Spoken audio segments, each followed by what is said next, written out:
los años, cómo pasa el tiempo, ¿no? Gracias a aquellos hombres que se paran, que están dispuestos, ¿no?, a hacer algo valiente. Justo el viernes tuvimos una reunión ahí en la iglesia de Oro Verde y Matías Bulay nos estaba compartiendo acerca de un pasaje en Timoteo, donde dice que Dios no nos ha dado, ¿no?, le dice Pablo a su discípulo, espíritu de cobardía, ¿no? Y él explicaba que la cobardía es eso, es frente al reto o al desafío de Dios, uno quedarse en el molde, ¿no es cierto?, o no hacerlo. Y la verdad que es lindo saber que Dios nos llama a desafíos, ¿no? Nos llama a hacer cosas distintas, nos saca fuera de la comodidad. Y qué lindo poder ver a los hombres haciendo eso con temblor, con un montón de quizás por ahí y ahora cómo voy a hacer, pero lo hacen. Así que oro de verdad para que Dios levante la iglesia, hombres que se paren y que estén dispuestos a pararse, pero predicando la verdad, no esforzándose por conocer más la verdad. Bueno, saben que estuve ahí averiguando cuáles son los trabajos más importantes para el mundo hoy, ¿sí? Y ahí me encontré con el ranking de las 10 profesiones más importantes. Ahí ojo, los jóvenes dicen ejecutivo de marketing, primero, desarrolladores de software, desarrolladores web, ingenieros industriales, manager de ventas, logopedas. Mira, nunca había escuchado esa profesión. Dice, este gremio, dice, es muy valorizado por los políticos. Son personas que les enseñan a los políticos a saber cómo hablar en público o a no dejar que el miedo en público los domine. Así que la gente busca este tipo de personas. Administrador de servicios médicos de la salud, administrador de redes y sistemas informáticos. Bueno, esas son las profesiones que el mundo de hoy reconoce como las tareas más importantes. Y yo me preguntaba, ¿cuál sería o debería ser el trabajo más importante para un creyente? En el mundo cristiano, ¿cuál debería ser o cuál debería estar como prioridad en las tareas que un creyente delante de Dios y delante de los hombres debería hacer? Y esa es la pregunta que hoy vamos a contestar. ¿Qué es lo que un creyente o qué es lo que tú y yo debemos hacer? ¿Cuál es nuestra tarea más importante en nuestra vida cristiana? Así que vayamos ahí a Filipenses capítulo 2, versículo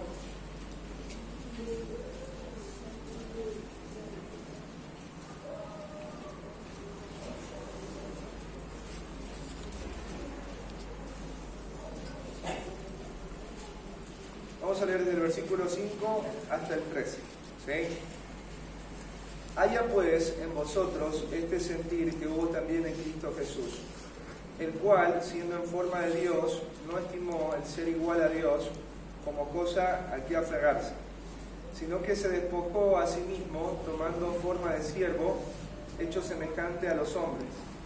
Y estando en la condición de hombre, se humilló a sí mismo, haciéndose obediente hasta la muerte y muerte de cruz. Por lo cual Dios también le exaltó hasta lo sumo y le dio un nombre que es sobre todo nombre, para que en el nombre de Jesús se doble toda rodilla de los que están en los cielos y en la tierra y debajo de la tierra, y toda lengua confiese que Jesucristo es el Señor, para gloria de Dios Padre. Por tanto, amados míos, como siempre habéis obedecido, no como en mi presencia solamente, sino mucho más ahora en mi ausencia, ocupaos en vuestra salvación con temor y temblor, porque Dios es el que en vosotros produce así el querer como el hacer por su buena voluntad. ¿Sí? Ahí en el versículo 12 dice, por tanto, todo lo que vas a ver acá en el versículo 12 es el resultado de lo que Pablo dijo anteriormente. ¿Qué había dicho Pablo anteriormente? Bueno, había hablado de cuál debería ser el sentir de un creyente y tiene que ver con la humildad, y va a poner ahí el cuadro de Cristo, del exponente máximo de la humildad, porque él dice que abandonó sus derechos, privilegios, adoptó una forma incómoda y se alistó para hacer una tarea sacrificada, y Dios le exalta por esta humildad, ¿no es cierto? Entonces dice ahí en el versículo 12, por todo esto, por lo que Cristo estuvo dispuesto hacer, ¿sí? Por cómo Dios exaltó a Cristo, dice, hay algo que ustedes deben hacer. Pero antes de decírselo, va a afirmar algunas cosas en cuanto a lo que estos creyentes son para Dios y para Pablo. Y dice ahí, amados míos. Amados míos es una expresión de pertenencia, mío. Esto es mío, hay pertenencia allí, hay posesión. Pero también hay cercanía, hay un profundo afecto, ¿no es cierto? Hay una relación profunda de Pablo con estos creyentes a los que les está llamando acá, amados míos. Ustedes son profundamente amados, ¿sí? Creo que no hay nada más triste que una persona que cree que no es amada por nadie o que está solo en esta vida. Y Pablo les afirma acá el profundo amor que él les tiene, pero este profundo amor que nace primero en la persona de Dios. Dios ama profundamente a todos aquellos que han sido salvados a través de la cruz. Amados míos, les dice acá Pablo.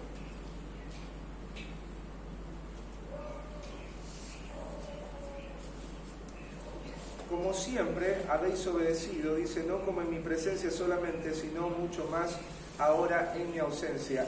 Y acá va a afirmar Pablo no solamente el amor que le tiene a estos creyentes, sino el testimonio de estos creyentes delante de Pablo. Y tiene que ver con la obediencia.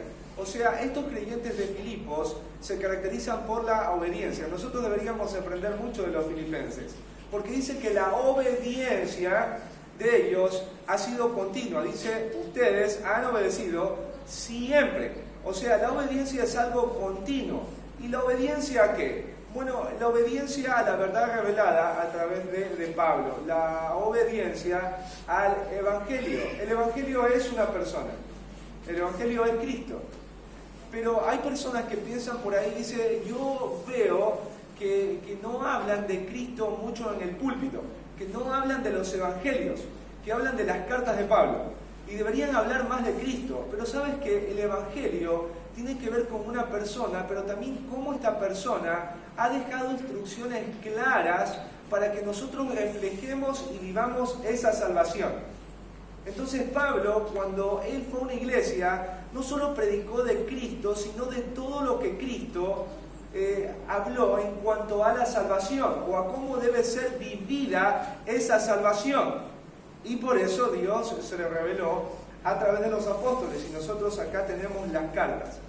¿Qué era la actitud de estos creyentes? Bueno, ellos frente a las instrucciones de Pablo, ellos tenían una respuesta. Ellos eran receptivos. No solamente ellos estaban dispuestos a escuchar, sino que ellos tenían una receptividad a obedecer.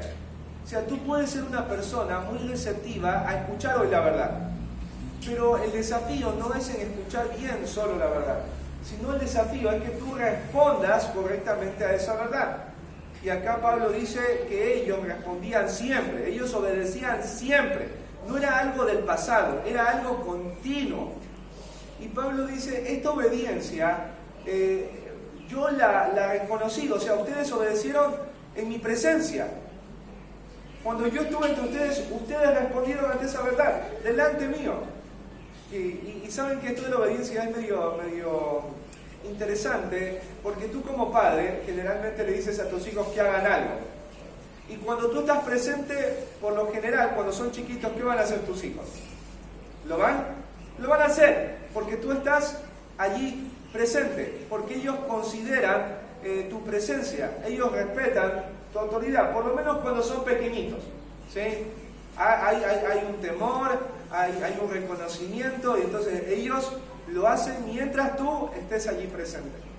Y la obediencia de estos hermanos era así en la presencia de Pablo. Ellos reconocían que las palabras de Pablo eran las palabras de Dios. Ellos reconocían que Pablo era un enviado de Dios, un mensajero de Dios, ¿no es cierto? Y por esa consideración ellos respondían ante lo que Pablo les enseñaba, pero dice ahí que esta obediencia era más notoria, era más evidente en la ausencia de Pablo. Mira, ahí en el versículo 12 dice, mucho más ahora en mi ausencia, dice, ustedes son obedientes. Cuando vos le enseñas algo a tu hijo, y tú le dices a tu hijo, tú tienes que obedecer esto, y tu hijo lo hace en tu presencia, es bueno. Pero es aún mejor cuando tú no estás cerca de tu hijo. Cuando vos te vas, cuando vos no estás ahí con tus ojos y con tus gestos para decirle, eso no. Ahí es porque tu hijo ha entendido que esto que le has enseñado no solamente ha venido a ser una enseñanza, sino que esa enseñanza se ha convertido en una convicción en su vida. Mamá y papá me han enseñado esto y creo que eso que me enseñaron es realmente así, es realmente verdadero y yo lo voy a hacer, aunque no estén presentes. Hay personas que dicen que la paternidad, uno puede ver si fue buen padre o mal padre cuando los hijos ya son adultos. Si lo que uno le enseñó a los hijos cuando son adultos permanece, es porque ellos aprendieron bien, ¿sí? Porque tú les enseñaste, pero también porque les ayudaste a entender que eso que les enseñaste es realmente bueno para sus vidas. Entonces Pablo dice que la obediencia de estos creyentes era continua, ¿no es cierto? Era reverencial, pero también era una obediencia que los llevó a la convicción. Ellos eran personas convencidas de lo que Pablo les enseñó, y Pablo no necesitaba estar ahí, parado, ¿viste?, para que ellos respondan. Ahora que Pablo les ha afirmado en el amor que les tiene y en el testimonio de ellos en relación a su obediencia, aquí viene el trabajo o la tarea prioritaria de un creyente. ¿Cuál es tu trabajo como creyente? Esto no te puedes olvidar, te puedes olvidar de un montón de cosas. Esto no te puedes olvidar el día de hoy. Cuando vayas a votar, recuérdalo. Cuando estés lavando los platos, recuérdalo. Ora para recordarlo. Dice ahí Pablo, ocupaos en vuestra salvación. Esa es la tarea más importante de un creyente, trabajar arduamente en su salvación. La palabra ocupaos tiene que ver con trabajar de manera meticulosa, trabajar de manera esforzada, o sea, hacer todo lo que se requiere hacer en tiempo y en fuerza para lograr un propósito. Eso significa la palabra ocupados. Siempre implica un trabajo esforzado, un trabajo agotador, un trabajo de detalle, es un trabajo costoso. Y dice ahí en vuestra salvación. ¿Por qué tengo que esforzarme en trabajar en mi salvación?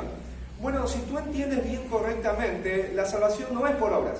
No es por obras. Si yo te digo acá que tú trabajes esforzadamente para ganar la salvación, yo les estaría hablando hoy de una herejía, porque la salvación no es por obras. No hay nada que puedas hacer para ser salvo. Pero acá, ¿por qué está diciendo en vuestra salvación trabaja esforzadamente? Porque tiene que ver con esta realidad, y es la santificación. La santificación. No tienes que trabajar para ganar la salvación, sino trabajar para que esa salvación que recibiste llegue al propósito por el cual Dios la dio. Voy a repetir. Dios te dio una salvación y tú tienes que trabajar para que esa salvación logre llegar hasta el punto en el que Dios la planeó. Vos compras una semilla de tomate y vos la siembras. ¿Cuándo vas a estar contento con la semilla de tomate? Cuando esa semilla se convirtió en un fruto.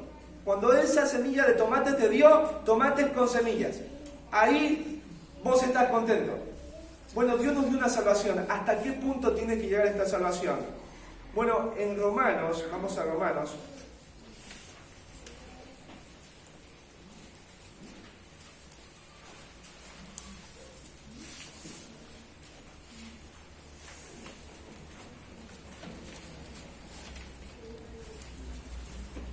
Romanos capítulo 8.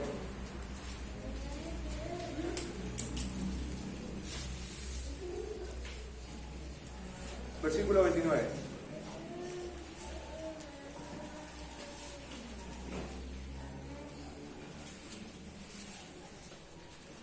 Dice, porque a los que antes conoció, también los predestinó, para que fuesen hechos conformes, ¿a qué?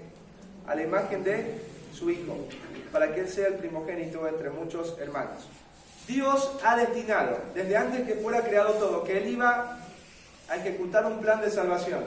Y este plan de salvación tenía que ver con que todos aquellos que Él iba a salvar y que los conocía perfectamente, iban a llegar a ser semejantes a Jesucristo.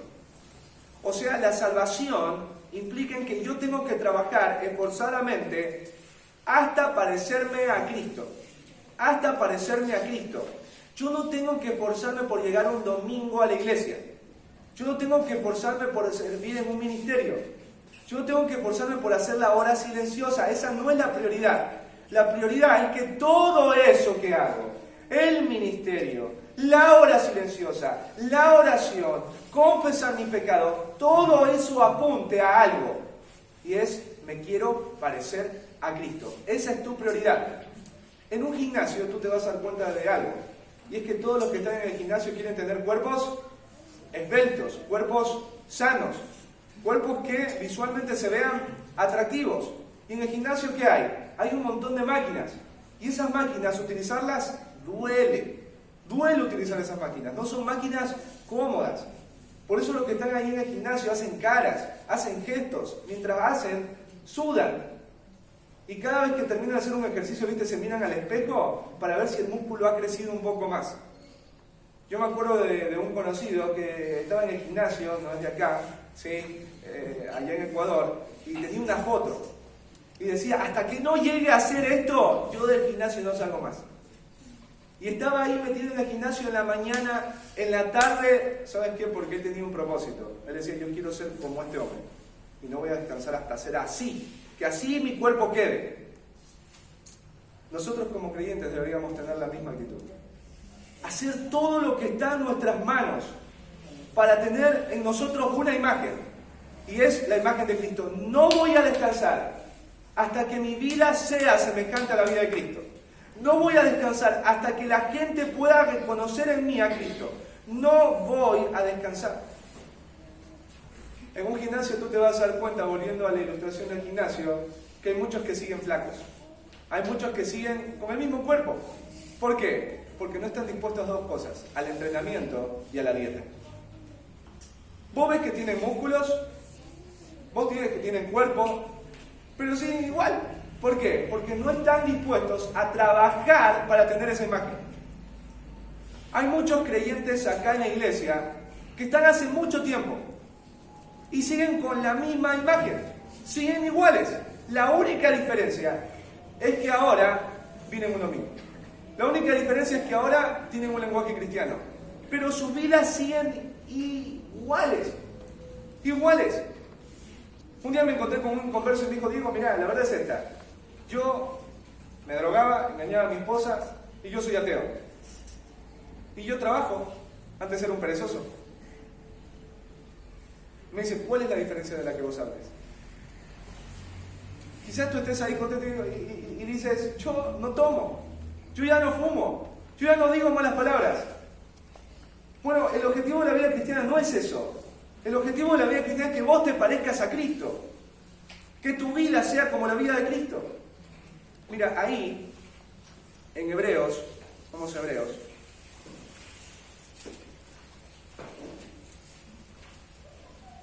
Capítulo 12, versículo 1.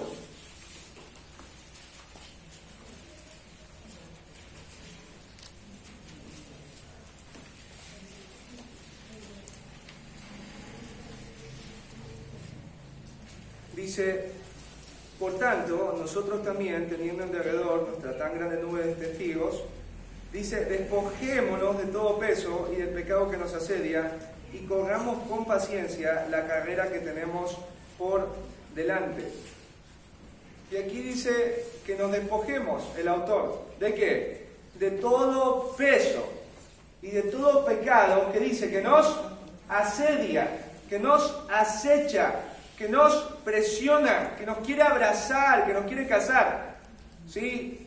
Dice, saquemos esto y corramos la carrera. Hay muchos de nosotros que no nos parecemos a Cristo por esto, porque no estamos dispuestos a sacar pesos. ¿Qué son los pesos? Son cosas que no son pecaminosas, pero que te impiden seguir avanzando. Son cosas que vos haces, que vos ves, que no son pecado, pero somos un obstáculo para que vos seas como Cristo. Y tú tienes que definir en esta hora de la mañana cuál es tu peso. ¿Qué es aquello que te impide avanzar y no es pecado? Hay muchos de ustedes que a veces fácilmente un domingo no vienen. El domingo es parte de la herramienta de gracia que Dios quiere utilizar para tu santificación. A mí me parece inconcebible que un creyente no asista a la Santa Cena. ¿Será que yo soy el único loco que ve la Santa Cena como algo importante? Bueno, ¿qué te impide participar de aquello? ¿Qué te impide estar hoy acá? ¿Qué es lo que te impide seguir avanzando en la vida cristiana? Digo, pero no estoy pecando, pero no te permite avanzar a donde tienes que avanzar. No te permite tener comunión con Dios, no te permite servir al Señor, no te permite colaborar con otros hermanos. Tienes que quitar ese peso, tienes que ocuparte de tu salvación. Y del pecado se entiende. El pecado es algo que es malo. Es algo que vos sabes en lo secreto, que de alguna manera es como el óxido. Está oxidando tu vida espiritual, pero te gusta, te agrada, te atrae. Pero vos no lo sacás. Vos no lo sacás porque está en secreto. Vos no lo sacás porque crees que nadie lo sabe. Vos no lo sacás porque no crees que esté mal. Bueno, aquí Pablo dice, trabaja arduamente en tu salvación. ¿Sabes que los creyentes que bendicen a la iglesia son aquellos que están trabajando esforzadamente por su salvación? Si tú no trabajas esforzadamente por tu salvación, escúchame, no vas a poder bendecir a nadie. A nadie. Vas a poder darle comida a tus hijos, pero no vas a poder sostener su corazón. Porque hay algo que es espiritual, y lo espiritual sostiene el mundo físico. A algunos se les está cayendo el mundo físico porque no hay nada en el mundo espiritual. Y quizás es tan apropiado lo que Audi decía, ¿no? Por ahí Dios nos puede decir hoy, estoy harto de las santas cenas. Estoy hastiado de estos tiempos. Porque ustedes escuchan, pero cuando salen otra vez a hacer lo malo. Y no están dispuestos a hacer lo bueno. Vamos otra vez ahí a Filipenses.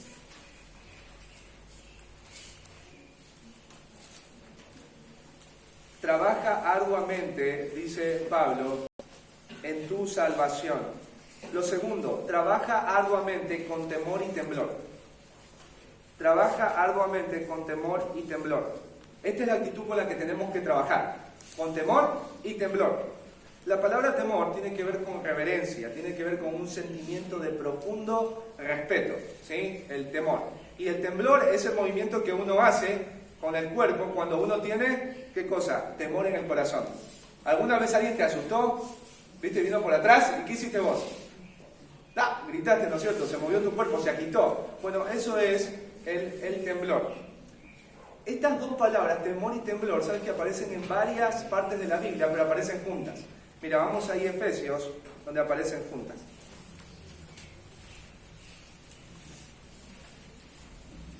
Efesios, capítulo 6, versículo 5.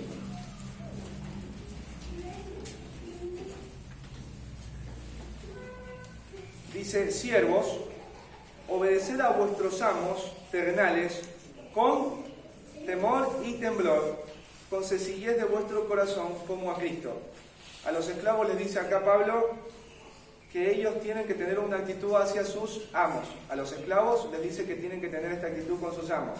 Y es una actitud de temor y temblor, que tiene que ver con respeto, tiene que ver con reverencia. ¿Por qué tienen que tener esta actitud? Porque, bueno, sus amos no solamente son aquellas personas que los han comprado y los han sacado de la esclavitud, ¿no es cierto?, de ese mercado de esclavos, y tienen derechos sobre ellos. Y eso implica respeto. Él te compró, Él te sacó de ese mercado, bueno, respetalo, reverencialo. Es tu amo, hace lo que tu amo te pide que hagas. Pero también tiene que ver con que el amo tenía derecho sobre esa persona para ejecutar cualquier castigo o sentencia. Entonces el siervo tenía que tener temor y temblor, no solamente por quién era su amo y lo que había hecho su amo, sino por lo que le podía hacer su amo, que era castigarlo por no obedecer. Bueno, este concepto de temor y temblor tiene que ver con la misma actitud, pero de nosotros hacia Dios. Dios también nos compró. Nos compró, éramos esclavos ¿de qué? Del pecado. Y nos sacó de ese mercado, nos sacó de esa situación y nos compró a un precio muy costoso. Y ahí en Filipenses te dice qué implicó el costo de tu salvación. Que Dios hiciera carne y como carne viviera una vida de obediencia hasta una muerte, el peor tipo de muerte, y es muerte de cruz. Entonces aquí Pablo les dice, ustedes tienen que esforzarse por trabajar, de ocuparse en su salvación por el costo de lo que implicó esa salvación. ¿Por quién la compró? ¿Y es quién la compró? Dios compró esa salvación. Dios la obtuvo. Dios dio al Hijo, el Hijo dio su vida. Deberían tener temor y temblor. Pero ¿sabes por qué también deberían tener temor y temblor? Por lo que puede producir el pecado y la tentación en la vida de un creyente. Toda persona que está percibida de un peligro va a tener temor y temblor de ese peligro. ¿Sabes? Muchos de nosotros pensamos que el pecado o la tentación es como un caniche. Es un caniche que vos le agarras la panza y se pone así y se va con cualquiera.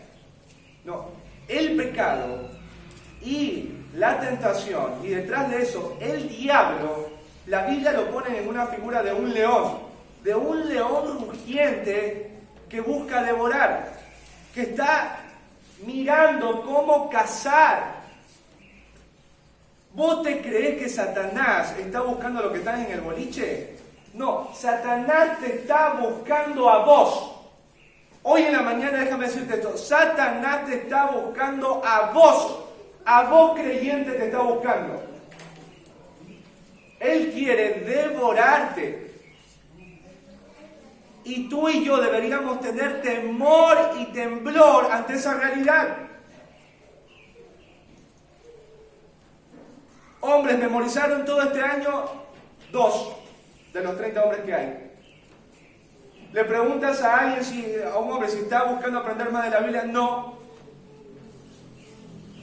Me la voy a agarrar con los hombres y sí, porque los hombres son la cabeza del hogar. Y ustedes, mujeres, también deberían ahí meterse y preguntarse de qué manera ustedes tienen temor y temblor ante lo que Dios les ha dicho. Porque Satanás está buscando devorarte a ti y a toda tu familia. Y dice acá que esa debe ser la actitud. La actitud no solo por quien nos dio esa salvación. Imagínate lo que Cristo dijo, no tengan temor de lo que puede destruir el cuerpo. Dice, tengan temor de aquel que puede destruir el cuerpo y el alma en el infierno. O sea, el Dios que nos dio esa salvación no es un cualquiera. Es el Dios omnipotente y eterno. En Hebreos dice, horrenda cosa es caer en manos del Dios vivo. Escucha, si Dios, cuando vio a Israel, como leía hoy en Isaías, dijo, si ustedes no se arrepienten, yo voy a traer disciplina. ¿Tú crees que Dios se va a quedar así con brazos cruzados como un abuelito sentado en un sillón mientras tú y yo nos damos la vida de pecado y de placer mundano? ¡No! Dios va a infligir disciplina y eso debería producirte ¿qué cosa? Temor. Debe de haber temor, hermanos. Parece que ya no hay temor en la iglesia. Parece que somos personas que hacen un montón de cosas, pero ya no hay temor. No hay temor y temblor hacia el pecado. Por eso nos cuesta tanto la vida piadosa. Tenemos que levantarnos más tempranos a orar. Un día le pregunté a un hombre, ¿por qué te levantas a las 4 de la mañana? Si duermes poco. Y este hombre contestó, porque yo sé el monstruo que hay dentro mío. Y si ese monstruo no está sometido a la gracia de Dios en mi tiempo con Él, ese monstruo me devorará. Este hombre entendió lo que significa ocuparse de su salvación con temor y temblor. Tienes miedo de un montón de cosas. Escuchame, hay hombres que cuando les entraron a robar a la casa, en la semana, invirtieron dinero, tiempo para mandarse a hacer rejas, pusieron alarmas, cámaras. ¿Por qué? Porque les entraron a robar. Satanás en algunos de ustedes ya está entrando a hurtar, matar y destruir. Y tú sigues ahí sentado diciendo me cuesta, oren por mí. No, parate, arrodillate, porque Dios te está llamando. Dios te está llamando porque hay algo que te puede matar. Trabaja arduamente con temor y temblor en tu salvación, no solo por quien te dio la salvación, sino por quien quiere destruirte. Temor y temblor. ¿Por qué deberíamos memorizar por temor y temblor? ¿Por qué deberíamos estar con los hermanos por temor y temblor? ¿Por qué deberíamos juntarnos con los hermanos a confesar nuestros pecados? Por temor y temblor. Por temor y temblor. Vos seguís con la boca cerrada delante de los hombres y con la boca y el corazón cerrado ante Dios. Y un día esa fiera aparecerá y te devorará. Y cuando te devore gritarás. Pero las consecuencias Dios te las va a dejar. Tengamos temor y temblor. Y por último, ahí en Filipenses, Pablo nos ha animado a trabajar arduamente en nuestra salvación, a trabajar arduamente con temor y temblor. Y lo tercero, trabaja arduamente sabiendo quién te da el poder para hacerlo. Trabaja arduamente sabiendo quién te da el poder para trabajar arduamente. Esto es como medio extraño en la Biblia, ¿no? Trabajar para hacer algo de lo cual tú eres responsable, pero sin tener y contar con tus fuerzas, sino con las fuerzas de otro. Sí, mirá lo que dice ahí Pablo. Dice, porque Dios es el que en vosotros produce así el querer como el hacer por su buena voluntad. Dice que Dios es el que produce. ¿Sí? La palabra producir tiene que ver con mover algo para que ese algo funcione. ¿Sí? O sea, Dios es el que produce, el que va a mover esto de ocuparnos en nuestra salvación con temor y temblor. Él es el que va a mover esto. Es el que va a producir esto. Cuando vos ves un auto que se mueve, vos no puedes decir que ese auto se mueve solito, pues nada, auto fantástico todavía no conocemos. ¿Sí? Vos sabés que si un auto se mueve es porque alguien lo está manejando y porque obviamente ese auto tiene un motor y tiene gasolina. ¿Sí? Entonces la persona que está dentro del auto es la que maniobra al auto para que el auto se mueva. La gasolina funciona para que el auto se mueva, el motor funciona para que el auto se mueva. Bueno, el creyente se va a mover, va a maniobrar, va a vivir de esta manera, de ocuparse de su salvación con temor y temblor. ¿Por qué? Porque Dios, imagínate, Dios está produciendo algo dentro. Dios es el que produce en vosotros. La salvación implica que vos recibiste a alguien, y ese alguien es el Espíritu Santo. Y Dios a través del Espíritu Santo va a moverte, va a llevarte, va a empujarte a trabajar y ocuparte en tu salvación. ¿Y qué es lo que maniobra Dios dentro de nosotros? ¿Qué es lo que Dios mueve dentro de nosotros? Dos cosas. Dice ahí, el querer como el hacer. La palabra querer tiene que ver con fuerte deseo. O sea, Dios es el que pone fuertes deseos, apasionados deseos dentro de nosotros. Dice, y la palabra hacer pone el querer, el fuerte deseo, pero también pone el hacer, que tiene que ver con dar el poder para hacer algo. O sea, Dios te pone el deseo de ser como Cristo y te da el poder para ser como Cristo. ¡Qué maravillosa gracia! Cuando uno lee la Biblia, uno dice, Diego, yo no puedo hacer esto. Esto es imposible. Yo no puedo ser una persona humilde. Yo no puedo abandonar mis derechos. Yo no puedo adoptar una posición incómoda. Yo no puedo alistarme para una tarea sacrificada. Eso es mentira, hermano. Si usted dice que eso es mentira, usted no es hermano. Si usted dice que no puede vivir de esta manera, o le llamamos a Dios mentiroso, o usted no es hermano. Porque aquí dice la Biblia que Dios es el que produce. Dios es el que hace algo en ti. Y son dos cosas. Él pone el deseo. Los fuertes deseos piadosos y de justicia, ¿sabes qué? Vienen de ti. Vienen de Dios. No vienen de ti. Vienen de Dios. Y Él te da el poder, aparte, no solo el deseo, ¿sí? Sino también te da las fuerzas para hacerlo. Porque es terrible, imagínate, querer comer un helado de menta de grido y no tener la plata para hacerlo. Terrible.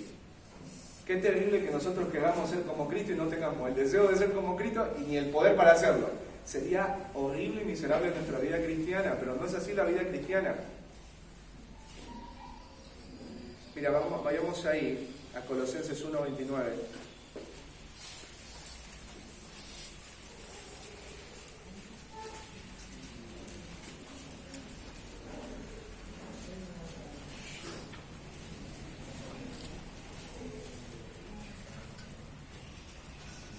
Dice Pablo, para lo cual también trabajo, luchando según la potencia de Él, la cual actúa poderosamente en mí. Pablo dice ahí que Él trabaja, Él lucha. Y la palabra trabajo tiene que ver con trabajar hasta la fatiga.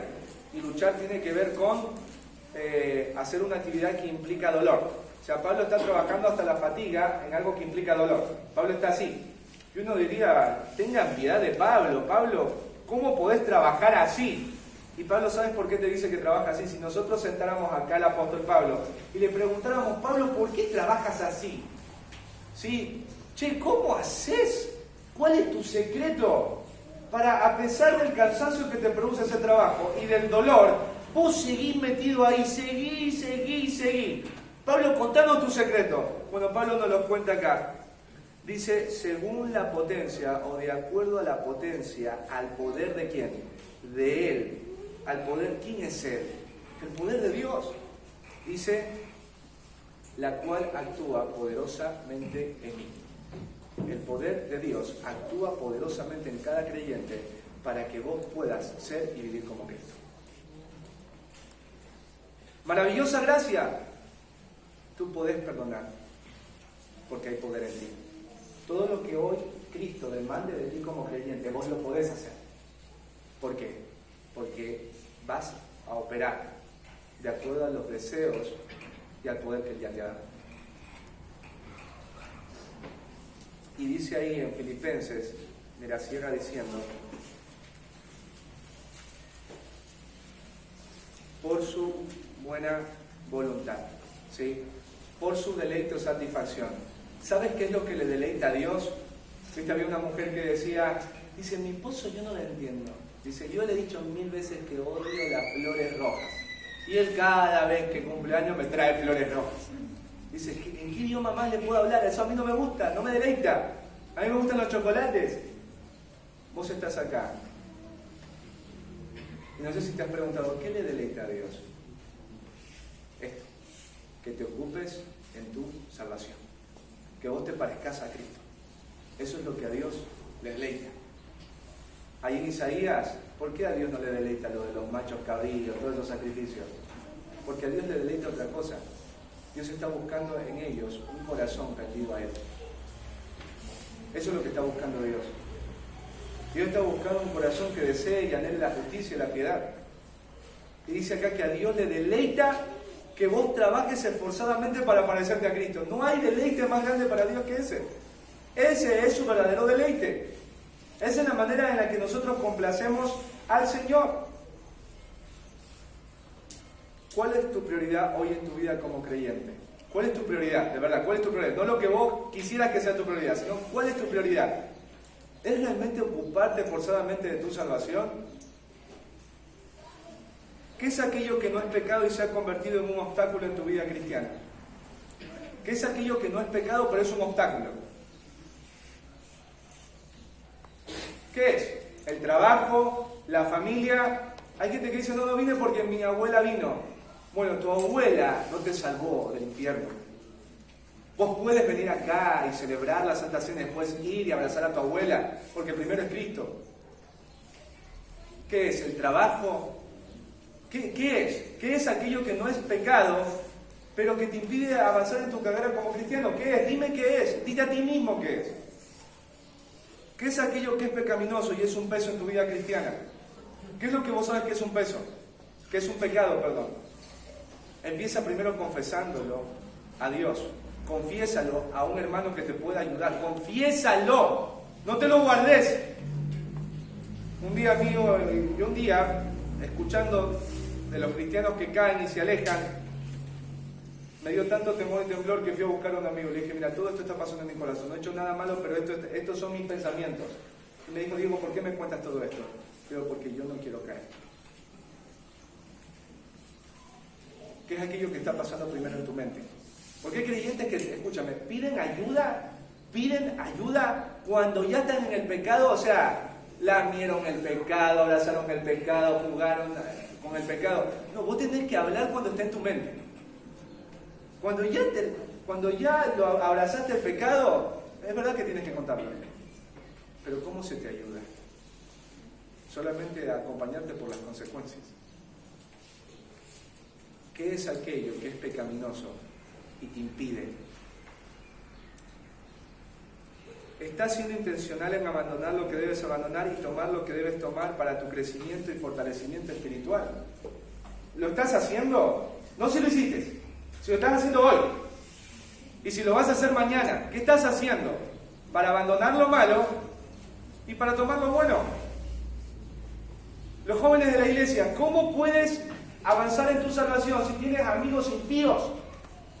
¿Cómo puedes avanzar, joven de la iglesia, en tu relación con Dios, con la música que escuchas? ¿Jóvenes pueden avanzar en su salvación así? ¿Jóvenes pueden avanzar en su salvación si tienen novios y novias? ¿Pueden avanzar? Dime cómo puedes avanzar. ¿No avanzar más?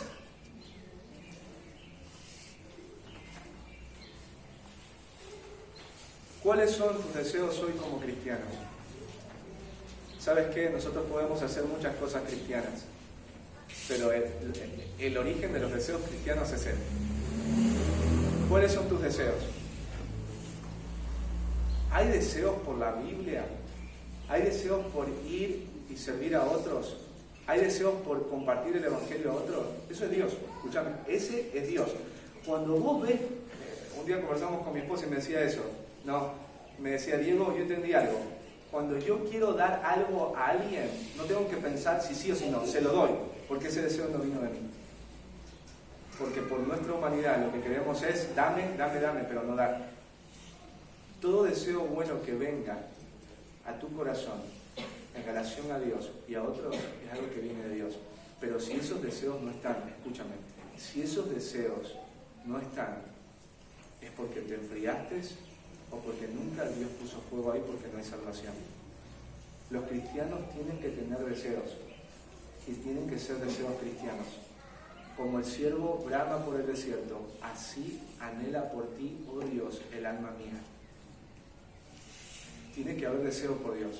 Si te traen acá, empujado por tu esposa, hombre, escúchame, sos impío. Sos un impío. Sos un impío, porque el impío tiene que ver con una actitud irreverente hacia Dios. Alguien que no le importa a Dios. Sos un impío. Si alguien te empuja a la Biblia, hay impiedad y tienes que confesarla con impiedad.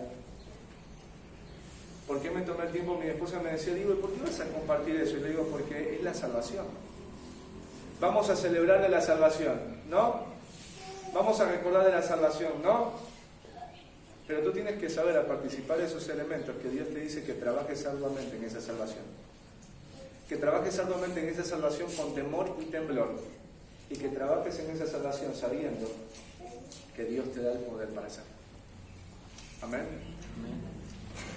ahí donde estamos, tómate tu tiempo. O sea, estoy seguro que Dios te habló, porque se puso el pasaje. Dios te habló hoy. Y antes de participar de los elementos, hagámoslo dignamente. Ahí donde estás, pídele perdón al Señor. Y pídele también gracias. Gracias para poder de verdad tener esto como una prioridad en la vida cristiana, trabajar para mi salvación.